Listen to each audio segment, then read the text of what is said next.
നമസ്കാരം. സോഡിയാക് മീഡിയയിലേക്ക് എല്ലാ പ്രേക്ഷകർക്കും സ്വാഗതം. ഇന്ന് അശ്വതി നക്ഷത്രക്കാരുടെ സമ്പൂർണ്ണ വാർഷിക ഫലം എന്താണ് എന്ന് നോക്കാൻ 2020 അതായത് ജനുവരി മാസം മുതൽ ഡിസംബർ മാസം വരെയുള്ള അശ്വതി നക്ഷത്രക്കാരുടെ ഈ വർഷത്തെ അനുകൂലമായിരിക്കുന്ന ഗുണഫലങ്ങൾ എന്തൊക്കെയാണ്, ദോഷങ്ങൾ എന്തൊക്കെയാണ് എന്ന് പരിശോധിച്ച് നോക്കുക. അശ്വതി നക്ഷത്രക്കാരെ സംബന്ധിച്ചിടത്തോളം ലഗ്നാൽ അപജയസ്ഥാനത്ത് 3-ാം ഭാവത്തിലാണ് വ്യാഴം സഞ്ചരിക്കുന്നത്. അപ്പോൾ അത് കാരണം കൊണ്ട് വ്യാഴപ്പഴവിൻ്റേതായിരിക്കുന്ന ഒരു പ്രശ്നമുണ്ട്, 7 ശനിയുടേതായിരിക്കുന്ന ദോഷമുണ്ട്. അപ്പോൾ ഇതിൽ വ്യാഴത്തിൻ്റെ മാറ്റം ഈ വർഷത്തിൽ തന്നെ 2 പ്രാവശ്യം വരുന്നുണ്ട്. 4ലേക്കും 5ലേക്കും വ്യാഴം മാറുന്നുണ്ട്. ജൂൺ മാസം വരെ മിഥുനൻ രാശിയിലാണ് നിൽക്കുന്നത്. അതിനുശേഷം കർക്കിടകൻ രാശിയിലേക്ക് വരും. അപ്പോൾ മിഥുനമാസം വരെ ഇപ്പോൾ ഉള്ള രീതിയിൽ വലിയൊരു മാറ്റങ്ങളില്ലാതെ മുന്നോട്ട് പോകാനുള്ള ഒരവസ്ഥയാണ് കാണുന്നത്. എന്നാൽ പോലും കർമ്മസംബന്ധമായിട്ട് നല്ല അഭിവൃദ്ധിക്ക് ഈ മാസത്തിൽ യോഗം കാണുന്നുണ്ട്.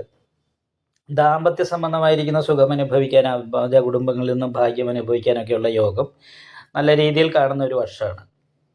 അനാവശ്യമായിട്ട് ചിലവ് വർദ്ധിക്കാനായിട്ട് യോഗമുണ്ട്. ലോണ് അതുപോലെയുള്ള എന്തെങ്കിലും ധനകാര്യ സ്ഥാപനങ്ങളിൽ നിന്നുള്ള അത് ആവശ്യപ്പെടുകയാണെങ്കിൽ ലോണൊക്കെ കിട്ടാനായിട്ട് യോഗമുള്ളൊരു മാസമായിട്ടാണ് കാണുന്നത്.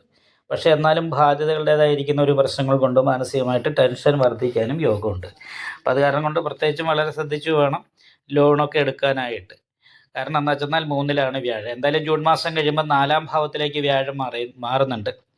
അപ്പോൾ അതും വ്യാഴം ഉച്ചബലവാനായിട്ട് 4 നിൽക്കുന്ന നേരം കുടുംബ സംബന്ധമായിട്ടുള്ള സുഖം അനുഭവിക്കുക, വീട് നിർമ്മാണം പോലെയുള്ള കാര്യങ്ങൾ നടക്കുക, ഇങ്ങനെയുള്ള കാര്യങ്ങൾക്കൊക്കെയാണ് ആ കാലയളവിൽ യോഗമുള്ള. ഭൂമി വാങ്ങുക, വീട് വയ്ക്കുക മുതലായിട്ടുള്ള കാര്യങ്ങളൊക്കെ ചെയ്യാനായിട്ട് സാധിക്കും. അപ്പോൾ ജൂൺ മാസം മുതൽ വരെയുള്ള ഈ അനുകൂലമായിരിക്കുന്ന ഗുണഫലങ്ങൾക്ക് പരിഹാരം, ദോഷങ്ങൾ തടസ്സങ്ങൾ വരാതിരിക്കാനായിട്ടുള്ള പരിഹാരങ്ങൾ നാഗപൂജ, അയ്യപ്പക്ഷേത്രത്തിൽ നീരാഞ്ജനം വഴിപാട്, അതേപോലെ തന്നെ വിഷ്ണു ക്ഷേത്രത്തിൽ നെയ്വിളക്ക്, ഭാഗ്യസൂക്താർച്ചന മുതലായിട്ടുള്ള വഴിപാടുകൾ കാര്യങ്ങളൊക്കെ ശ്രദ്ധയോട് കൂടിയിട്ട് ചെയ്യുക എന്നുള്ളതാണ്. ഒക്ടോബർ മാസം 30-ാം തീയതിയോട് കൂടിയിട്ട് 31-ാം തീയതിയോട് കൂടിയിട്ട് സർവേശ്വരകാരകനായിരിക്കുന്ന വ്യാഴം 5-ാം ഭാവത്തിലേക്ക് മാറും. അപ്പോൾ 5-ാം ഭാവത്തിലേക്കുള്ള ആ വ്യാഴത്തിൻ്റെ മാറ്റം വളരെ നല്ല അനുകൂലമായിരിക്കുന്ന ഗുണഫലങ്ങൾ അതിനുശേഷം അശ്വതി നക്ഷത്രക്കാർക്ക് കിട്ടുന്നതാണ്.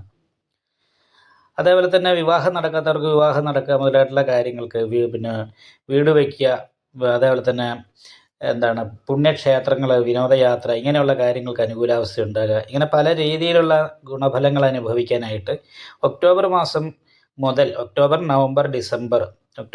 നവംബർ ഡിസംബർ മാസങ്ങളിൽ ഏറ്റവും കൂടുതൽ നല്ല ഗുണഫലങ്ങൾ അനുഭവിക്കാനായിട്ട് ഈ മാസത്തിൽ, ഈ 2026 സാധിക്കുന്നതാണ്.